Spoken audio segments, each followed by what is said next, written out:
Hi dears, എല്ലാവർക്കും പുതിയൊരു വീഡിയോയിലേക്ക് വീണ്ടും സ്വാഗതം. ഇന്ന് ഞാനിവിടെ ഒരു വെറൈറ്റി ആയിട്ടുള്ളൊരു ഇഞ്ചിക്കറിയുടെ റെസിപ്പി ആയിട്ടാണ് വന്നിട്ടുള്ളത്.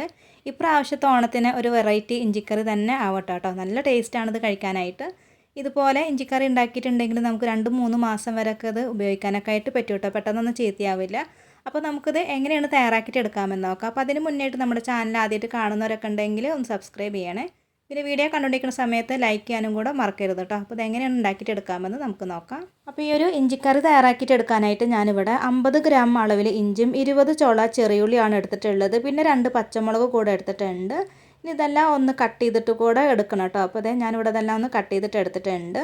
ഇനി ഒരു ഇഞ്ചിക്കറിക്ക് വേണ്ടിയിട്ടുള്ള പുളി ഒന്ന് വെള്ളത്തിലിട്ട് വെക്കുക. ഞാനിവിടെ 50 ഗ്രാം അളവിൽ പുളി എടുത്തിട്ടുണ്ട്. അതൊന്ന് വെള്ളത്തിലിട്ട് വെച്ചിട്ട് കുതിർക്കാനൊക്കെ ആയിട്ട് മാറ്റി വെക്കുന്നുണ്ട് കേട്ടോ. അപ്പോൾ കറുത്ത പുളി ഉണ്ടെങ്കിൽ അത് എടുക്കുന്നതായിരിക്കും കേട്ടോ ഇഞ്ചി പുളിക്ക് ഏറ്റവും നല്ലത്.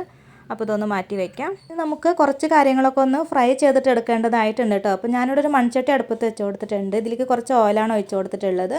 കൂടെ തന്നെ നമ്മൾ നേരത്തെ കട്ട് ചെയ്ത് വെച്ചിട്ടുള്ള ഇഞ്ചിയാണ് ഇട്ട് കൊടുക്കുന്നത്. ഇനി ഇതൊന്ന് നല്ലോണം ഒന്ന് വറുത്തെടുക്കാം. ഈ ഒരു ഇഞ്ചിയുടെ കളറൊക്കെ നല്ലോണമൊക്കെ ഒന്ന് മാറിയിട്ട് നന്നായിട്ട് മുരിഞ്ഞ് വരുന്നത് വരയ്ക്ക് വേണം കേട്ടോ അതൊന്ന് ഫ്രൈ ചെയ്തിട്ട് എടുക്കാനായിട്ട്. അപ്പോൾ ഇഞ്ചി നമ്മൾ കട്ട് ചെയ്തിട്ട് എടുക്കുന്ന സമയത്ത് നല്ലോണം കനം കുറച്ചിട്ട് കട്ട് ചെയ്യുകയോ അതല്ലെങ്കിൽ സ്ലൈസ് ചെയ്തിട്ട് എടുക്കുകയോ ചെയ്യട്ടെ. അങ്ങനെ ആകുമ്പോൾ പെട്ടെന്ന് തന്നെ അത് മൂത്തിട്ടൊക്കെ കിട്ടും. ഇപ്പോൾ ഇഞ്ചി നല്ലോണം തന്നെ ഒന്ന് കളറൊക്കെ മാറിയിട്ട് ഇങ്ങനെ മൂത്ത് വരാനൊക്കെ ആയിട്ട് തുടങ്ങിയിട്ടുണ്ട് കേട്ടോ. ഇതിപ്പോൾ റെഡി ആയിട്ടില്ല. വീണ്ടും കുറച്ച് നേരം കൂടെ ഒക്കെ ഒന്ന് ഇളക്കി കൊടുത്തിട്ട് നന്നായിട്ട് ഇതൊന്ന് മൂപ്പിച്ചെടുക്കാം കേട്ടോ. കരിഞ്ഞൊന്നും പോവുകയൊന്നും ചെയ്യരുത്. ഇപ്പോൾ അതേ ഇഞ്ചിയൊക്കെ നല്ലോണം ഒന്ന് മൂത്ത് കിട്ടിയിട്ടുണ്ട്. ഇനി ഇതൊന്ന് എണ്ണയിൽ നിന്ന് കോരി മാറ്റാം. ഇത് എണ്ണയിൽ നിന്ന് കോരി മാറ്റിയതിന് ശേഷം ബാക്കിയുള്ള എണ്ണയിലോട്ട് നമുക്ക് ചേർത്ത് കൊടുക്കേണ്ടത് നമ്മൾ നേരത്തെ കട്ട് ചെയ്ത് വെച്ചിട്ടുള്ള ചെറിയുള്ളി ഉണ്ടല്ലോ അത് കൂടെ ചേർത്ത് കൊടുത്തിട്ട് അതും കൂടെ നല്ലൊരു കളറായിട്ട് വരുന്നത് വരയ്ക്ക് നല്ലോണം ഒന്ന് വറുത്തെടുക്കാം. ഇപ്പോൾ ചെറിയുള്ളിയൊക്കെ അതേ നല്ലോണം തന്നെ ഒന്ന് മുരിഞ്ഞ് കിട്ടിയിട്ടുണ്ട് കേട്ടോ. അപ്പോൾ ഇതെല്ലാം ഒന്ന് ഫ്രൈ ചെയ്തിട്ട് എടുക്കുന്ന സമയത്ത് ഒട്ടും കരിഞ്ഞൊന്നും പോവാതെ വേണം കേട്ടോ ഫ്രൈ ചെയ്തിട്ട് എടുക്കാനായിട്ട്. കരിഞ്ഞ് പോയിട്ടുണ്ടെങ്കിൽ ഇഞ്ചിക്കറിയുടെ ആ ഒരു ടേസ്റ്റൊക്കെ മാറിപ്പോവും കേട്ടോ. ഇനി ഇതും കൂടെ ഒന്ന് എണ്ണയിൽ നിന്ന് കോരി മാറ്റാം. ഇനി ഈ ഒരു എണ്ണയിൽ നിന്ന് കുറച്ച് എണ്ണ ഒന്ന് എടുത്ത് മാറ്റണം കേട്ടോ. നമുക്ക് ഇത്രയും എണ്ണയുടെ ആവശ്യമില്ല. ഇതിലേക്ക് നമുക്ക് ചേർത്ത് കൊടുക്കേണ്ടത് നാളികേരം ചിരകിയതാണ്. 1/2 കപ്പ് തേങ്ങ ചിരകിയതാണ് കേട്ടോ അതിലേക്ക് ഇട്ട് കൊടുത്തിട്ടുള്ളത്. ഇനി ഇതും കൂടെ ഒന്ന് വറുത്തെടുക്കാം. ഇതിൻ്റെ കളറൊക്കെ നല്ലോണമൊക്കെ ഒന്ന് മാറിയിട്ട് നല്ലോണമൊക്കെ ഒന്ന് മുരിഞ്ഞ് വരുന്നത് വരയ്ക്ക് വേണം കേട്ടോ ഇതും കൂടെ ഒന്ന് വറുത്തെടുക്കാനായിട്ട്. അപ്പോൾ ഇതുപോലെ നമ്മൾ തേങ്ങ ഒക്കെ വറുത്തിട്ടൊക്കെ ചേർത്ത് കൊടുക്കുന്നതുകൊണ്ട് തന്നെ പ്രത്യേക ടേസ്റ്റുള്ള ഒരു ഇഞ്ചിക്കറിയാണ് കേട്ടോ അത്. അപ്പോൾ ഇതുപോലെ ഇഞ്ചിക്കറി തയ്യാറാക്കി നോക്കാത്തവരൊക്കെ ഒന്ന് തീർച്ചയായിട്ട് ട്രൈ ചെയ്ത് നോക്കണം കേട്ടോ. ഇങ്ങനെ ഇഞ്ചിക്കറി ഉണ്ടാക്കിയിട്ടുണ്ടെങ്കിൽ നമുക്ക് 2-3 മാസം വരെയൊക്കെ കേടുവരാതൊക്കെ വെക്കാമെന്നൊക്കെ പറഞ്ഞില്ലേ. അപ്പോൾ ഒരാഴ്ച വരെയൊക്കെ നമുക്ക് പുറത്ത് വെക്കാം കേട്ടോ. അതിന് ശേഷം ഫ്രിഡ്ജിലൊക്കെ വെച്ചിട്ട് 2-3 മാസമൊക്കെ നമുക്കിത് എടുത്തിട്ടൊക്കെ ഉപയോഗിക്കാനൊക്കെ ആയിട്ട് പറ്റും കേട്ടോ. പെട്ടെന്നൊന്നും ചീത്തയാവില്ല. ഇപ്പോൾ ഇതേ തേങ്ങ കൂടെ നല്ലോണമൊക്കെ ഒന്ന് മുരിഞ്ഞ് കിട്ടിയിട്ടുണ്ട്. ഇനി ഇതും കൂടെ ഒന്ന് എടുത്ത് മാറ്റുകയാണ് കേട്ടോ. അപ്പോൾ നല്ല ഒന്ന് വറുത്തെടുത്തതിന് ശേഷം പിന്നെ നമുക്കിതൊന്ന് ചൂടാറാനൊക്കെ ആയിട്ട് മാറ്റി വെക്കാം കേട്ടോ. നല്ലോണമൊക്കെ ഒന്ന് ചൂടാറി കഴിഞ്ഞാൽ പിന്നെ നമുക്കിത് മിക്സി ജാറിലിട്ടിട്ടൊന്ന് പൊടിച്ചെടുക്കുക കൂടെ വേണം. ഇത് നല്ലോണം ഒന്ന് ചൂടാറിന് ശേഷം ഞാനിതൊന്ന് പൊടിച്ചെടുക്കുകയാണ് കേട്ടോ. അപ്പോൾ മിക്സിയുടെ ചെറിയൊരു ജാറിലേക്ക് ഇട്ട് കൊടുക്കുന്നുണ്ട്. അപ്പോൾ ഒട്ടും വെള്ളം ഒഴിച്ച് കൊടുക്കാണ്ട് വേണം കേട്ടോ അതൊന്ന് പൊടിച്ചെടുക്കാനായിട്ട്. അപ്പോൾ ഇതൊന്ന് പൊടിച്ചെടുത്തിട്ട് കൊണ്ടുവരാം. ഇതിപ്പോൾ നല്ലോണം തന്നെ ഞാനിവിടെ പൊടിച്ചെടുത്തിട്ടുണ്ട് കേട്ടോ. അപ്പോൾ ചെറിയ ചെറിയ തരികളൊക്കെ ഉണ്ടാവും, അതൊന്നും കുഴപ്പമൊന്നുമില്ല കേട്ടോ. ഇനി നമുക്ക് ഇതൊന്ന് മാറ്റി വയ്ക്കാം. ഞാനിവിടെ അതേ മൺചട്ടി തന്നെ അടുപ്പത്ത് വെച്ച് കൊടുത്തിട്ടുണ്ട് കേട്ടോ. അതിലേക്ക് ഇനി 2 ടേബിൾ സ്പൂൺ അളവിൽ വെളിച്ചെണ്ണയാണ് ഒഴിച്ച് കൊടുത്തിട്ടുള്ളത്. ഈ ഒരു വെളിച്ചെണ്ണ ഒന്ന് ചൂടായിട്ട് വന്നതിന് ശേഷം ഇതിലോട്ട് 1/2 ടീസ്പൂൺ അളവിൽ കടുക് ചേർത്ത് കൊടുക്കാം. കൂടെ തന്നെ നമുക്കിതിലേക്ക് നേരത്തെ കട്ട് ചെയ്തിട്ടുള്ള ആ ഒരു പച്ചമുളക് കൂടെ ചേർത്ത് കൊടുക്കുന്നുണ്ട് കേട്ടോ. അപ്പോൾ കടുകൊക്കെ പൊട്ടി വന്നതിന് ശേഷം വേണം കേട്ടോ പച്ചമുളക് ഇട്ട് കൊടുക്കാനായിട്ട്. പിന്നെ 2-3 വറ്റൽമുളക് കട്ട് ചെയ്തിട്ടുള്ളതും പിന്നെ കുറച്ച് ഫ്രഷ് ആയിട്ടുള്ള കറിവേപ്പില കൂടെ ഇതിലേക്ക് ഇട്ട് കൊടുക്കുന്നുണ്ട്. എന്നിട്ട് ഇതെല്ലാം കൂടെ ഒന്ന് വഴറ്റിയെടുക്കുകയാണ് കേട്ടോ ചെയ്യേണ്ടത്. ചെറുതായിട്ടൊക്കെ ഒന്ന് വാടി വന്നു കഴിഞ്ഞാൽ പിന്നെ അതിലേക്ക് നമുക്ക് പൊടികൾ ചേർത്ത് കൊടുക്കണം കേട്ടോ. അപ്പോൾ പൊടികൾ ചേർത്ത് കൊടുക്കുന്ന സമയത്ത് ഫ്ലെയിം കുറച്ച് വെച്ചിട്ടോ അതല്ലെങ്കിൽ ഓഫ് ആക്കിയിട്ടോ ചേർത്ത് കൊടുക്കാം കേട്ടോ. ഞാനിപ്പോൾ ഫ്ലെയിം ഓഫ് ആക്കിയിട്ടാണ് പൊടികളെല്ലാം ചേർത്ത് കൊടുക്കുന്നത്.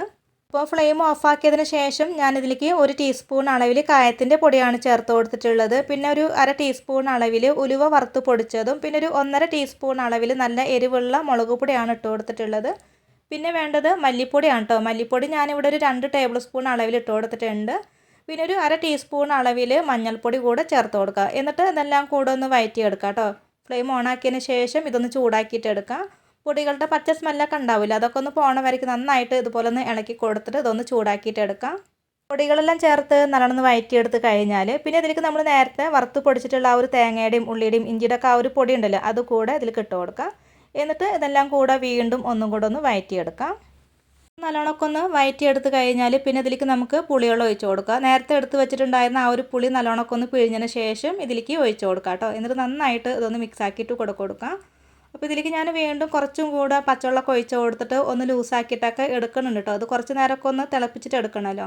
അപ്പോൾ ഇത് വെള്ളം കുറവായിട്ടുണ്ട്. അപ്പോൾ കുറച്ചും കൂടെ വെള്ളമൊക്കെ ഒഴിച്ച് കൊടുത്തിട്ട് ഇതൊന്ന് ലൂസാക്കിയിട്ടാണ് ഇതൊന്ന് തിളപ്പിച്ചിട്ട് എടുക്കുന്നത്. അപ്പോൾ ഒരു അര ഗ്ലാസ്സോളൊക്കെ വെള്ളമൊക്കെ മതിയാകും കേട്ടോ, കൂടുതൽ വേണ്ട. അങ്ങനെ ആകുമ്പോൾ ഇത് വറ്റി കിട്ടാനൊക്കെ ഒരുപാട് ടൈം എടുക്കും കേട്ടോ. അപ്പോൾ കുറച്ച് വെള്ളമൊക്കെ ഒഴിച്ച് കൊടുത്തിട്ട് ഇതൊന്ന് മിക്സ് ആക്കിയിട്ട് എടുത്താൽ മതി.